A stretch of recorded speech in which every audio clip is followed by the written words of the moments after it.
Un saludo muy grande a toda nuestra audiencia. Comenzamos el 2022. Les deseamos un feliz año nuevo. Invitarlas a que nos sigan escuchando unos cuentos maravillosos que Trini nos va a traer junto a Gabriela Oces y a Viviana Masorio. En realidad, un abrazo muy grande. Gracias por acompañarnos el año pasado. Y hoy día vamos por el capítulo 83 con, con grande sorpresa, una autora que yo no conocía. Y le vamos a dar saludo a toda nuestra audiencia, a cada uno de ustedes. Gracias por seguirnos. Y le doy la palabra a Trini para que nos presente hoy día qué nos trajo para nuestra lectura de la semana. Adelante, Trini. Gracias, Cecilia. Buenos días a todos y también a mis compañeras de lectura. Hoy vuelvo con un cuento. Tengo la impresión, Cecilia, de que habíamos leído un cuento de ella. Lo voy a revisar bien.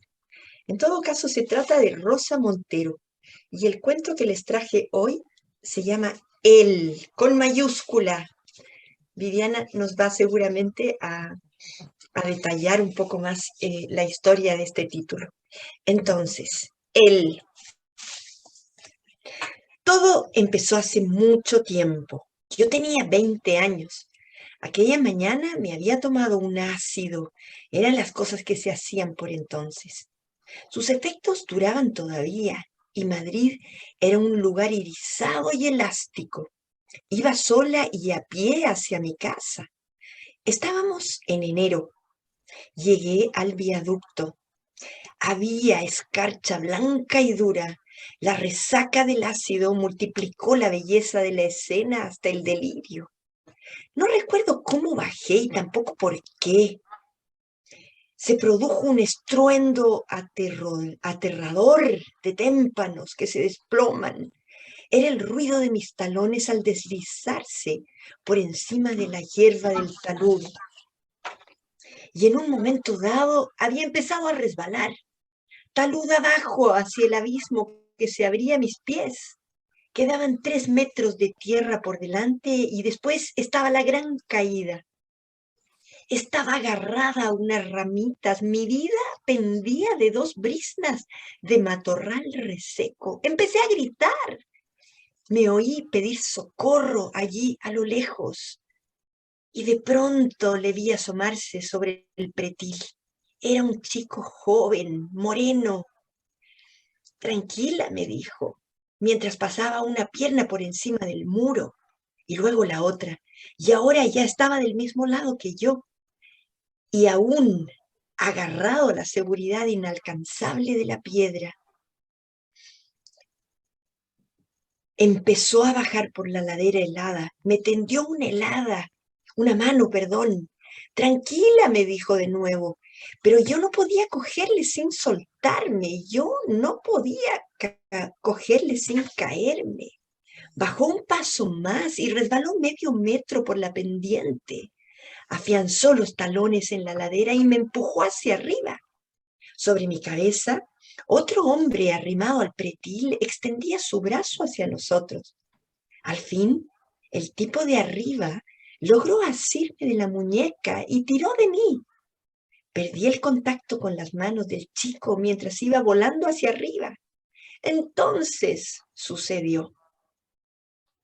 El brezo sobre el que ahora apoyaba un pie se arrancó de cuajo con un coágulo de tierra entre las raíces. El muchacho perdió apoyo, pataleó sobre la pendiente resbaladiza. Durante un instante de quietud interminable, le vi allá abajo, con los brazos y las piernas extendidos en aspa. Ni un rictus, solo esos ojos ardiendo en una cara tan impenetrable como el mármol. Y luego súbitamente desapareció. Se llamaba Miguel Reguero, tenía 21 años. Estudiaba ciencias exactas y era un alumno brillante, un gran deportista, corría. Miguel había muerto por mí, había muerto en mi muerte, y ahora yo llevaba sobre mis hombros el peso insoportable de su vida. Era hijo único. Su padre era subdirector de un periódico, su madre traductora de inglés. Yo me colapsé, enfermé, medio enloquecí, me rodeé como un tiburón alucinado por el funeral y por el entierro, sin valor a acercarme, sin valor para irme. Un par de meses después, obsesionada, me presenté de madrugada en el periódico en donde trabajaba el padre. El hombre, con una rara cortesía, no me echó. Empecé a frecuentar la familia para entender sus necesidades, para atender sus necesidades. Quería restañar, cerrar, cauterizar la herida infinita. Muy cerca del primer aniversario de la muerte, volví a su casa y entonces el padre me dijo, escucha, ¿quieres hacernos un favor? No vuelvas más. Cada vez que te vemos nos acordamos de él y preferiríamos verte muerta. Ese fue el final de mis ansias filiales, pero no el final de la pesadilla. Empecé a frecuentar el bar de Exactas. Allí me hice amiga de los amigos de Miguel. Me puse a estudiar matemáticas por mi cuenta. Yo cursaba derecho. Empecé a levantarme de madrugada y a dar los trotes por el barrio para imitar las corridas de Miguel. Con el corazón aturdido, lograba dejar de escuchar el crujido fatal de los huesos al romperse. No volví a tomar un ácido, no volví a beber alcohol. Mi organismo era un templo. Todo cuanto hacía en la vida y todas las decisiones que iba tomando, las asumía pensando en Miguel. Con el transcurso de los años, elegía sin más aquello que Miguel hubiera hecho. Pero todas y cada una de las noches, al intentar dormirme, volvía a revivir el momento atroz de la caída. Hice la carrera de exactas por libre y me convertí en una profesora de matemáticas muy mediocre y muy triste. La vida transcurría veloz e inanimada, esa vida ajena que yo vivía. El único punto incierto y conflictivo residía en el terreno sentimental, porque yo no quería, no podía enamorarme. Un día me encontré cumpliendo 40 años. Él hubiera cumplido 41. Miré hacia dentro de mí y no vi nada. Me había ido vaciando poco a poco, de manera insensible e irremediable. La mutilación había proseguido implacable por ahí dentro durante 20 años, mientras yo añoraba ser capaz de sufrir, añoraba poder agarrarme a algo tan concreto como el dolor para detener tanta devastación. Llegué a sospechar que estaba muerta, que en verdad era yo quien se había caído aquella mañana de enero en el viaducto y que los últimos e interminables 20 años no eran más que un espasmo infinitesimal de mi cerebro, la alucinación final de mi agonía. Se puede vivir sin dinero, se puede vivir sin familia, se puede vivir sin amor, se puede vivir incluso sin vivir, pero es imposible seguir adelante sin tener ensueños dentro de la cabeza, sin que palpite en su interior ni una pequeña idea, ni se encienda alguna fantasía por los rincones. Una mañana helada, en fin, caminé hacia el viaducto. No había vuelto jamás desde aquel día y me sobresaltó la semejanza con mi recuerdo. Los taludes de hierba seguían estando allí. Asomé la cabeza, habían puesto una red metálica contra suicidas. Me precipitaría en el vacío. Sería un brevísimo vuelo. 20 años después, mi muerte me alcanzaba. Y entonces sucedió. Fue un rayo de conocimiento, una descarga eléctrica, el entramado oculto que aguanta y da sentido a la realidad. Y finalmente, al renunciar al suicidio, que era en verdad lo único que a esas alturas me quedaba, Estaba saldando definitivamente mi vieja deuda con Miguel. Si su muerte hipotecó mi vida, ahora su no vida quedaba compensada con mi no muerte.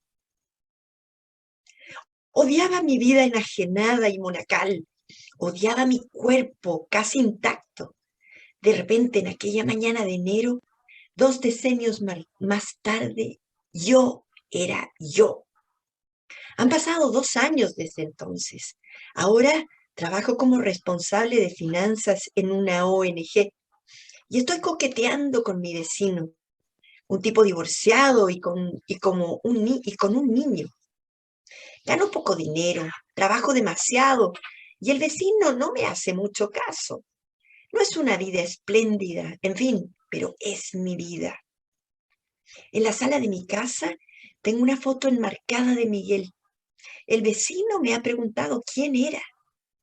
Yo le he contestado que mi marido, que habíamos estado viviendo juntos, pero muy juntos, durante 20 años, y que al fin, pobre hombre, ha fallecido. Bueno, es un cuento estremecedor, pero con una vuelta fantástica, ¿no? Y que nos hace pensar muchísimo en una serie de aspectos. Yo lo primero que pensé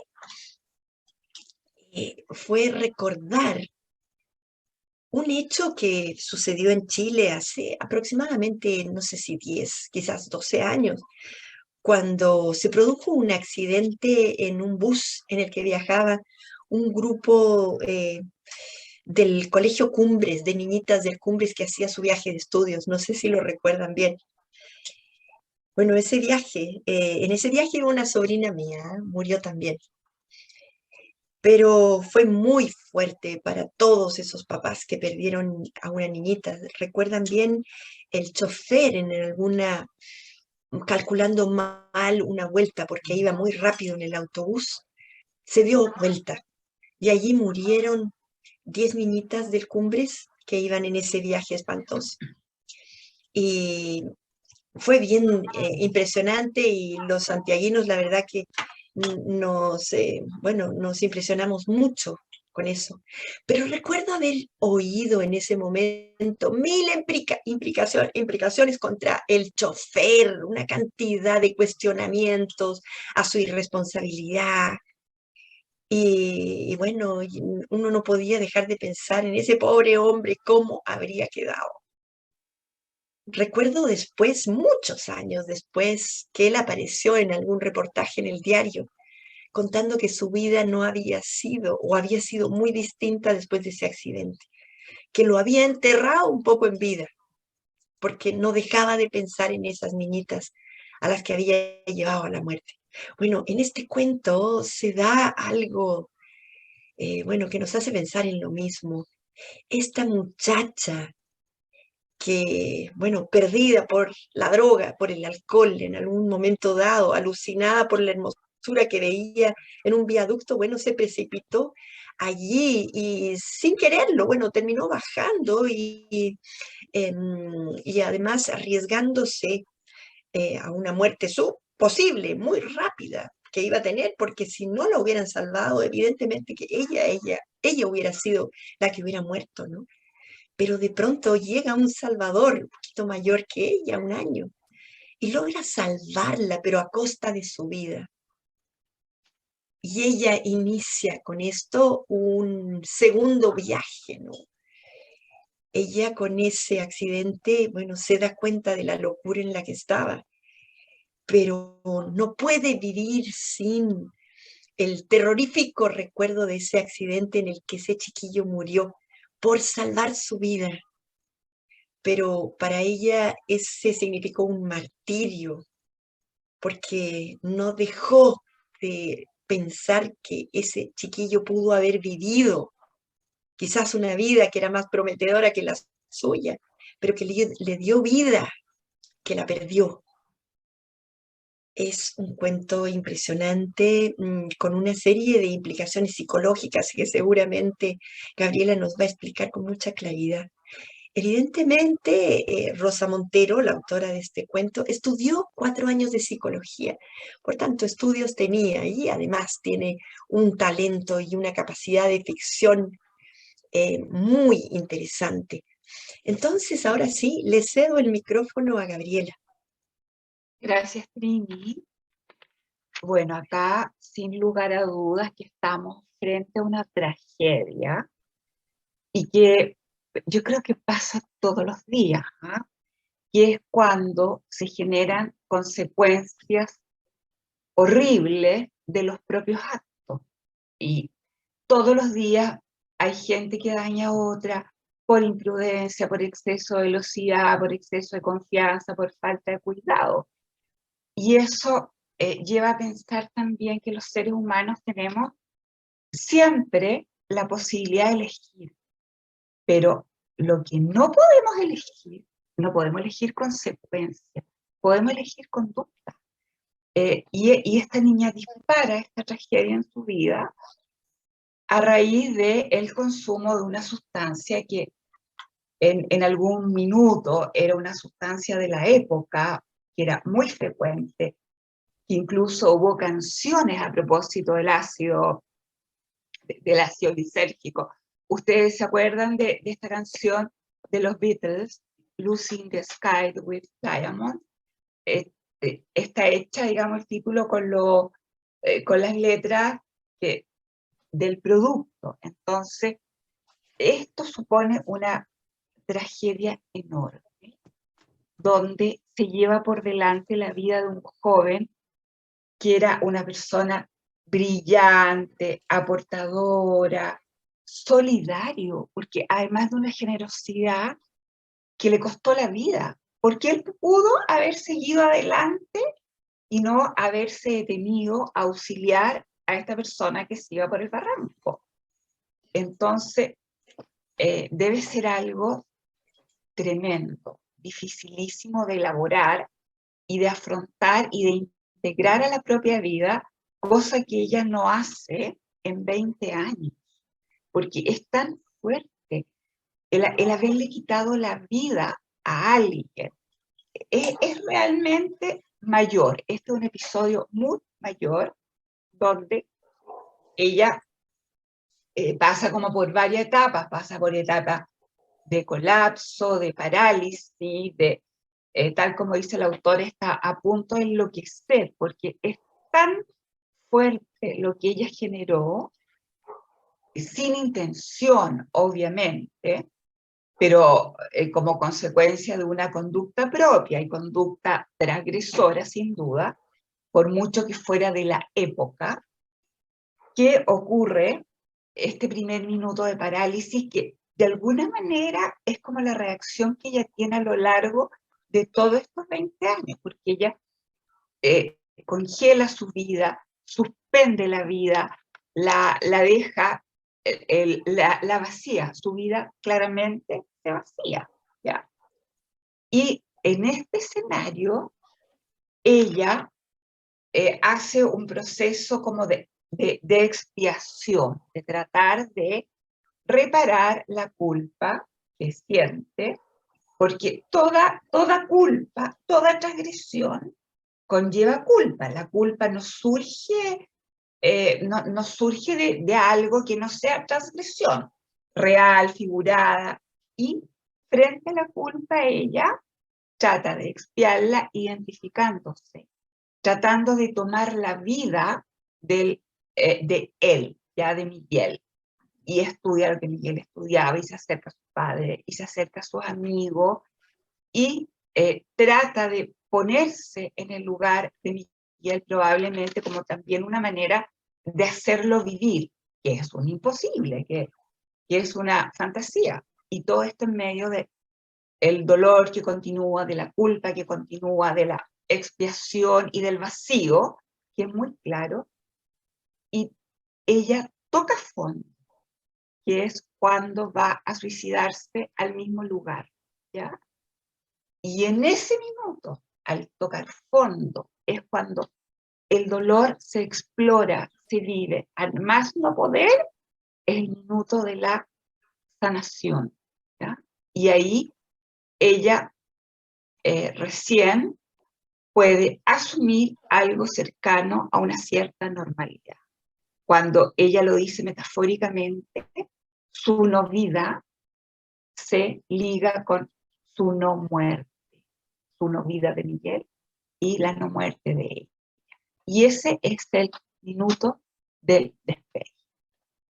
Eso. Ahora le paso la palabra a Viviana para que siga con el análisis. Muchas gracias, Gaby, Trini, Ceci. Bueno, feliz año nuevo para todos nuestros oyentes. Aquí es la primera vez que nos encontramos en este 2022. Y realmente cuánta luz han proporcionado las dos compañeras que han hablado hasta ahora. Yo, como ya me anuncia siempre Trini, me voy a detener en el título tan pequeñito, un él, escrito con mayúsculas, que como yo además estaba de vacaciones, lo pasé por alto en la primera relectura. Y me quedé como más impactada o conectada al título del volumen que compila varios cuentos de Rosa Montero, ¿no? Que se llama Amantes y Enemigos. Y cuando uní ambos títulos, el del texto completo y el del cuento, dije, bueno, ¿por dónde vamos acá? ¿Por un amante, por un enemigo? Y me impresionó mucho lo que leí al respecto, porque Rosa Montero no era muy dedicada a escribir cuentos. Ella empezó con la novela muy pequeña y hace algunas declaraciones muy interesantes. Dice que escribir cuentos era una especie de intermedio, ¿no? Hasta que volvía la inspiración para envolverse de nuevo en el tremendo proceso que me imagino demanda escribir una novela. Era como una nueva exploración de la fuerza de las palabras, como recorrer nuevos derroteros, ¿no? De posibilidades de expresión. Y muchos de sus cuentos se han convertido en novelas. Y lo que sí sucedió, que en esos intermedios entre novela y novela, ella fue escribiendo estos cuentos a lo largo de 15 años, dice la información, y en un momento se dio cuenta que todos los cuentos tenían un elemento en común. Hablaban de relaciones de pareja, de amor, desamor, de abandono, de cuidado. Y en este caso especial, esa pregunta inicial que yo les contaba, bueno, él y esta ella, ¿dónde los ubicamos? ¿En amantes, en enemigos? Yo creo que es bastante difícil de hacerlo, porque amantes nunca fueron, se conocieron apenas en un minuto, entre la posibilidad de seguir viviendo de una y la muerte del otro. A posteriori ella comenzó a conocer la vida de Miguel, de él, ¿no? Y se dio cuenta que eran la protagonista y el antagonista. Eran dos seres con dos mundos absolutamente diferentes. Gabriela nos hizo una muy buena semblanza de todas las cualidades de Miguel y también nos la contó a través del cuento.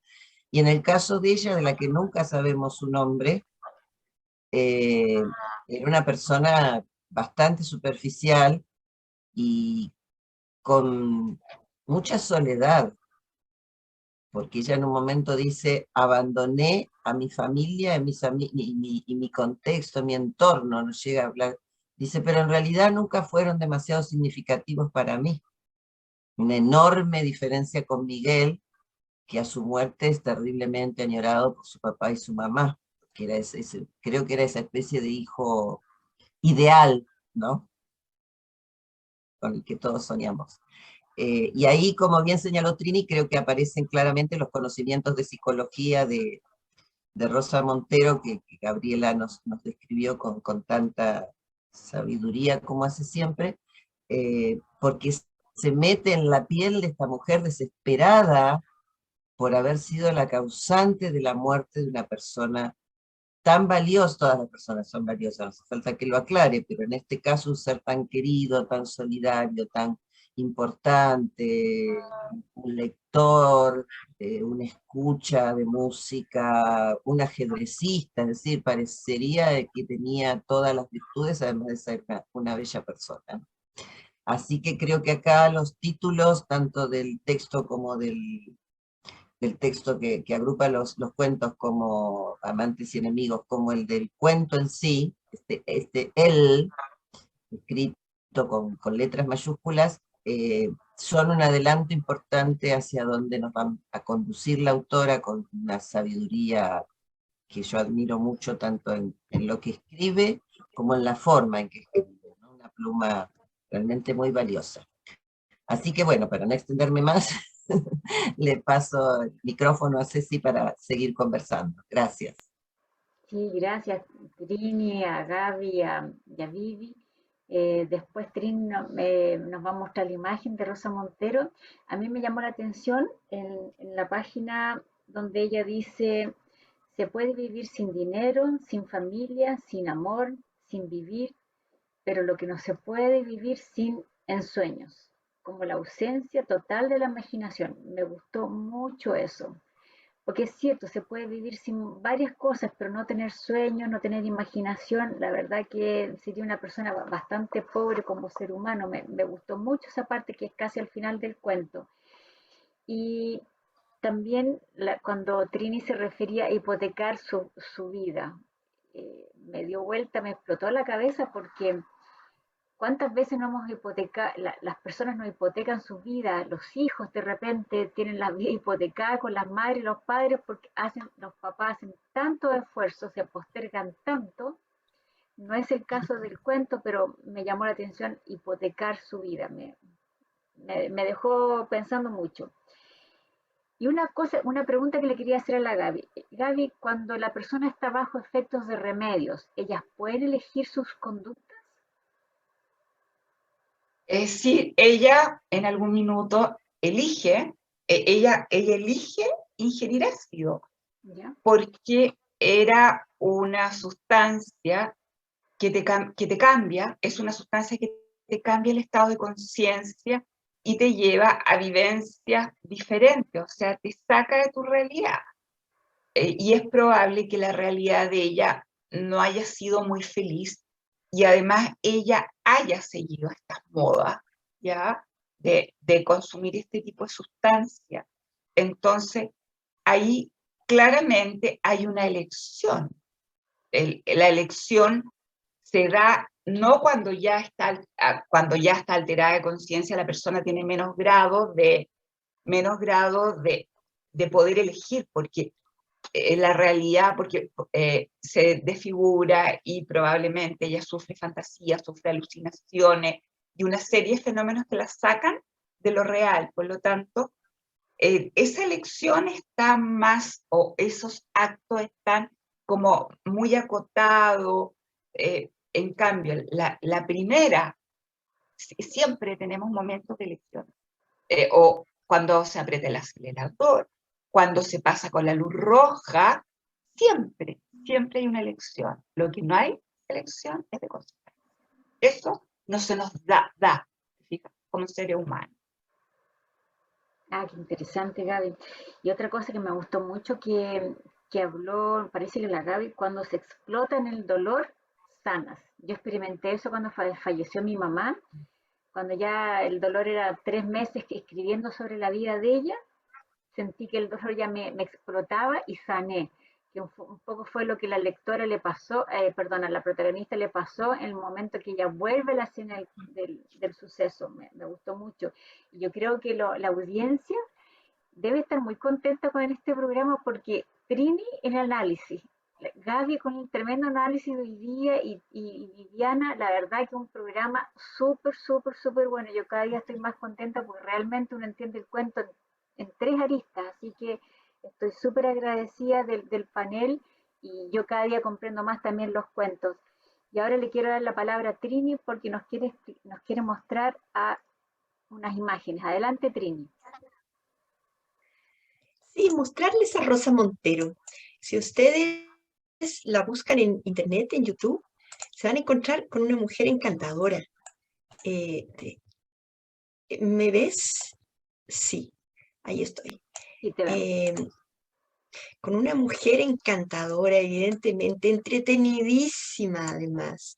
Tiene una cantidad de entrevistas y de conferencias muy buenas, pero uno se hace perfectamente la idea de esta periodista que en su momento, bueno, causó mucho impacto literario, porque tiene muchas novelas. De hecho, si se las puedo poner aquí, un minutito, a ver, les voy a poner la cantidad de novelas que tiene. No ha parado de escribir en 1979, se dedicó al periodismo, alcanzó a estudiar 4 años de psicología, que los agradece siempre, pero la literatura siempre estuvo con ella. Después incluso se dedicó al teatro porque le gustaba muchísimo, pero finalmente se ha dedicado a narrar historias interesantes. Hoy día está también más dedicada a la ciencia ficción, que no es una beta que a mí me interese tanto, pero fíjense, una mujer versadísima y muy interesante profesionalmente, porque no ha parado. Una mujer con una vitalidad muy llamadora, muy impactadora. Y la quieren muchísimo en España, no solo por su simpatía, fíjense cómo lo dice, ¿no? Escribir es una forma de supervivencia, pero una mujer inquieta que perdió a su marido en 1988, con quien había compartido gran parte de su vida, y lo dice de esta manera tan bonita, para que nos sensibilicemos incluso un poco más con su estilo, que lo trata además de reflejar mucho en su literatura. ¿Qué dijo ella una vez que perdió a su marido? Mirar a un amigo, mirar a tu amante y ver en sus ojos el pasado común, contemplarte en los otros como en un espejo, la serenidad que llega tras las lágrimas y también todas las risas, los momentos, los juegos, las carcajadas dichosas, todos los libros leídos, las músicas gozadas, los besos recibidos y una conversación una tarde de invierno comiendo chocolate frente a la chimenea, la alegría de vivir y la fugaz espléndida belleza. Una noche de angustia, intuición de la muerte, una mano en la tuya, la cama es una balsa en mitad del naufragio, una novela leída al lado del lecho de un enfermo mientras llueve, torbellinos de polvo en un rayo de sol, un universo ínfimo, un cabrilleo de agua, el último chispazo, esta poca cosa o esta enormidad es una vida. Bueno, ella es entonces Rosa Montero, y en el caso de este cuento, cuya estructura también está muy bien trabajada, no estoy pensando en una narración lineal que va desde el inicio hasta el final, donde recobra su propia vida, pero con un estilo además muy envolvente, muy tenso incluso, muy expresivo, muy clarificador, preciso. Yo creo que tiene una pluma estupenda Rosa Montero para describir los momentos y las sensaciones de una manera, pero real. Y por otro lado, con ese acercamiento que tiene a los personajes, uno viaja en este cuento a través de 20 años de una historia terrible, ¿no?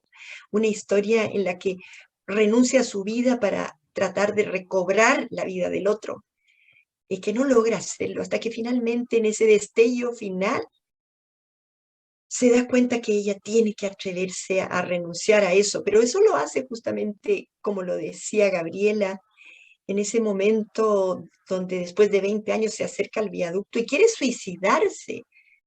Allí recién le dan una mano, el destino, Dios, no sé, para que ella tome en cuenta que su vida todavía tiene significado. Es la verdad que un cuento muy bien logrado, muy intenso, pero donde nos deja ver además la fragilidad de la vida, ¿no? Todo puede depender de un momento, de un descuido, de una alucinación que pudo haber tenido esta chiquilla por las drogas. Cuando se acerca a ese viaducto, realmente no debió haber bajado, pero se deja llevar por la belleza de la iluminación y la nieve. Pero jamás pensó que esto iba a tener las consecuencias que iba a tener. Pero estaba en otro estado. Pero bueno, esa vida, y para terminar, ¿no? Esa vida que la obliga a vivir otra, una experiencia de un momento le cambia la vida por siempre. Estoy pensando en otro tema y tratando de hacer un poco de interdisciplinaridad con otras materias. Me voy de nuevo al cine, a una gran película, seguramente ustedes la vieron, que es Babel, una gran obra de este González Irriturri, me parece, un mexicano, una gran película donde confluyen 4 historias y aparece Vinicio del Toro. Yo no se las voy a espolear, pero simplemente para recordar otra escena que también a la que me llevó el cuento, que es en la que Vinicio del Toro, que ha atropellado a 2 niñitas con su padre, y los ha terminado por matar, deja a una mujer viuda. Y ese accidente le pena su vida entera, tanto así que cuando está en la cárcel, él le confiesa a un amigo que lo va a visitar y le dice, la verdad que yo vivo en un infierno. Porque ¿quién no quisiera quitar de su vida un accidente trágico en el que ha envuelto a otras familias, ¿no? En fin, yo le cedo nuevamente la palabra a Gabriela para que continúe con su análisis. Gracias, Terina. A ver, pensando en este cuento, es como una muy bien hecha, una detallista y lúcida anatomía del dolor. Hay muchos dolores, es decir, muchas formas de vivir el dolor y muchas veces en la vida nos confrontamos al dolor, ¿ya? En este cuento, además del dolor, está la culpa porque se infligió un daño a otro. O sea, hay 2 realidades internas, humanas, pero tremendamente potentes. Entonces, el dolor, el dolor de lo que la persona hizo y del daño que causó es tremendo. Y es muy maravillosa y muy completa la forma en que la autora lo presenta. Ahora, las personas frente al dolor tienen diversas reacciones ante este mismo hecho. Otra persona puede reaccionar distinto, ¿no es cierto?, ante el dolor y la culpa. Y esta mujer del cuento reacciona con vaciándose, ¿ya? Vaciándose a sí misma, porque es tan fuerte la angustia de poder enfrentar y asumir esta culpa y lo que ella causó, que cae en esta especie de parálisis, que es una de las maneras en que los seres humanos estamos seteados para reaccionar frente a las experiencias dolorosas, ¿ya? Entonces, ella hace el retrato de una persona, de un tipo de dolor y de una forma de enfrentarlo. No es que toda la gente lo vaya a enfrentar igual. Y en ese sentido también deja como cierto mensaje positivo, que en realidad cuando se explora el dolor, cuando se atraviesa, como quien atraviesa una niebla, de repente el dolor es como una nube, y cuando tú te metes en una nube de niebla, captas los colores, la oscuridad, las gotitas, cómo se te pegan al cuerpo, del tamaño que son.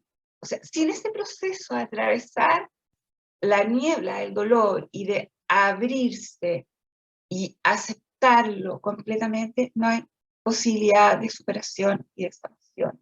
Y es lo que probablemente ella, después de estar 20 años atravesando esta niebla y con los ojos bastante abiertos. A ella no se anestesia de nuevo, ella se contacta con cada una de las dimensiones, trata como puede al identificarse con este chiquillo, con él, de ir asumiendo los distintos aspectos de la vida. O sea, ella hace de alguna manera un trabajo de enfrentamiento y toma esta decisión final de terminar con esto, traer sentido, pero ella había elaborado, podemos pensar de alguna manera, la situación y la lleva como 20 años después a retomar su vida y a abrirle una lucecita de esperanza. No, es un cuento muy, muy completo, diría yo. O sea, hay pocos cuentos completos que hayamos visto acá de la anatomía del dolor y de cómo esta persona lo vive y finalmente termina en el cuento con este proceso de asumir, o de un comienzo de asumir. Eso. Gracias. Vivi, te toca. Bueno, acá volviendo. Yo creo que fue muy oportuno el párrafo que nos compartió Trini respecto a la relación de pareja y a la pérdida de su marido, periodista como ella, porque yo sentía, conociendo esta realidad de Rosa Montero, en la lectura de este cuento, que más allá de los estudios de psicología, ella ha sufrido la pérdida de un ser querido, cercano, aparentemente su única pareja. No tuvieron hijos, o sea que me los imagino muy dedicados uno al otro, ¿no? Como lo describe en el cuento, perdón, en el párrafo que nos leíste, y creo que puede hacer tomando la frase de Gabriela, esta anatomía del dolor, porque es una expresión de su propio dolor, ¿no? Pero volviendo a los personajes, que creo que no han tenido nada que ver con la relación de Rosa Montero con su esposo, yo sentía la fuerza de las diferencias cuando habla de la mañana y la noche, porque justamente ella tenía una vida profundamente nocturna, porque es la hora en que se desatan todas las posibilidades de elegir lo bueno y lo malo, como lo señalaba también Gabriela, y en cambio Miguel era un ser más diurno, corría por las mañanas, pues se dedicaba a estudiar, y cómo ella transforma su vida para convertirla en la vida de Miguel. Creo que es una forma de llevar el dolor al infinito, ¿no? Porque es matarse a sí misma. Hay un párrafo que es impresionante cuando dice que la protagonista sentía como que le habían hecho una autopsia lenta, que habían ido abriendo su cuerpo de a poco. Y yo lo sentía, me viene ahora así la imagen como de una metamorfosis, ¿no? El desprenderse de su propio cuerpo, de su propia identidad, para convertirse en Miguel. Y siento, ya nos pasa por lo racional o por el análisis literario, la pena, el sufrimiento que debe provocar querer convertirse en otro, en ese otro del cual se siente responsable de su muerte. Y me parece alucinante lo que intenta hacer con los padres, es decir, querer ocupar el lugar de Miguel, haciéndoles recado, acompañándolo, y este hombre que, como nos describió el papá, que ella dice en un momento, eran tan educados que hasta su propio dolor, su propio duelo fue educado, y por eso creo que en un momento le aceptaron esas intromisiones, pero el papá en un momento dijo, no, basta, lo mejor sería que vos estuvieras muerto, que ella hubiera muerto, que son las reacciones profundamente humanas y absolutamente respetables, ¿no? Y yo, cuando habla del libro de cuentos y de las relaciones de pareja, usa unas palabras tremendas, Rosa Montero, porque dice, las relaciones de pareja son magma, son hoguera, son abismo, son humor y también un poco de angustia. Pero en el cuento no hay un poco de angustia, hay una profundísima angustia que solamente se libera o se aliviana en ese aceptar la profunda simbiosis que ella intentó mantener con Miguel, al punto de cuando le pregunta a su vecino con el que está coqueteando por la foto, ella dice, fue mi marido, un marido con el que estuve muy, muy, muy, muy junto. Y ahí por eso tanto vinculaba con la historia de la escritora, porque también ella estuvo muy, muy junto a su esposo, los detalles no aparecieron en el párrafo, y me imagino que la pérdida fue terrible. No quería dejar de mencionar que también Rosa Montero tuvo algunos altercados serios en su rol de periodista, ¿no? Cuando publicó un artículo atacando a todo lo que son los laboratorios y las drogas medicinales, que creo que debe haber estado profundamente vinculado al proceso de enfermedad y muerte de su esposo, y haciendo una defensa importante de la homeopatía.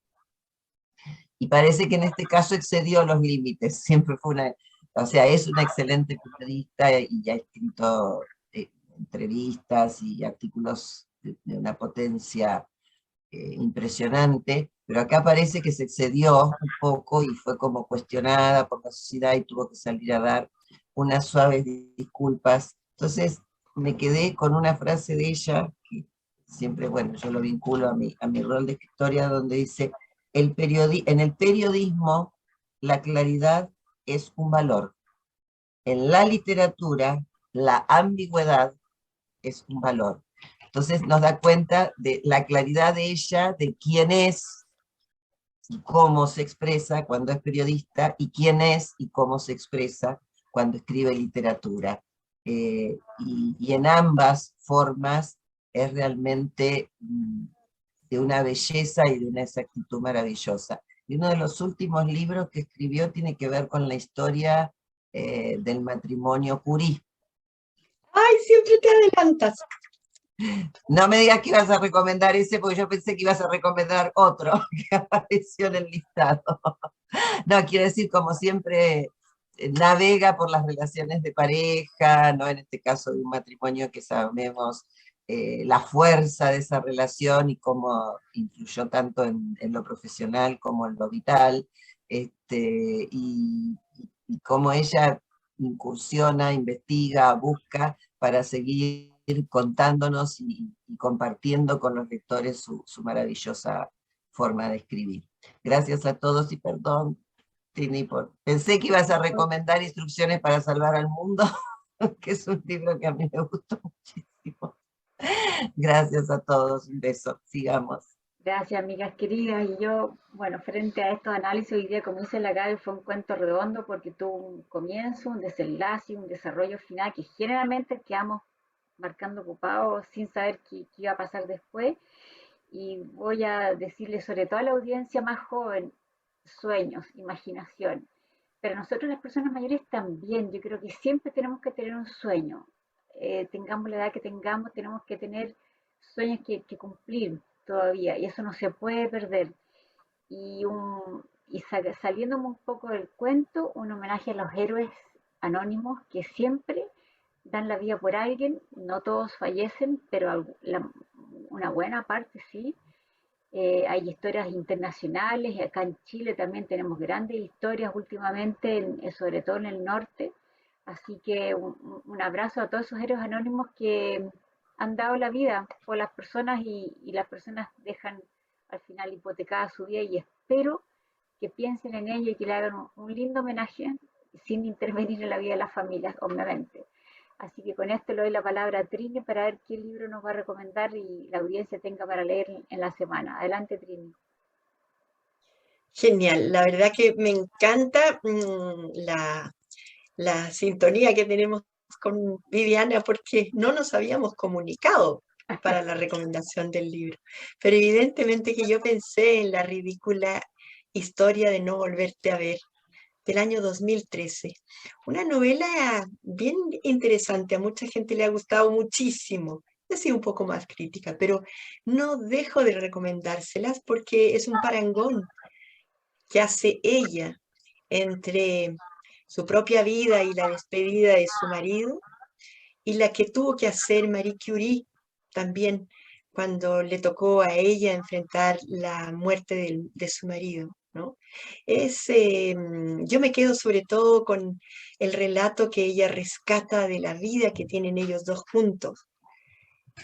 Es muy emocionante, la verdad que sí conmueve, porque era un amor tan amigable, tan bien llevado, tan comunitario, que la verdad que es un ejemplo de vida, de pareja precioso, y en el que ella se quiso inspirar para tratar de reflejar la propia vida que tuvo con su marido, ¿no?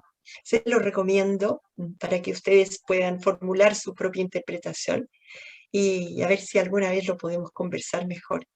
Muy bien, junto con esta recomendación yo les mando un abrazo enorme y que tengamos un buen año juntos analizando más cuentos. Un abrazo. Un abrazo y hasta la próxima semana. Un besito grande y gracias por la audiencia.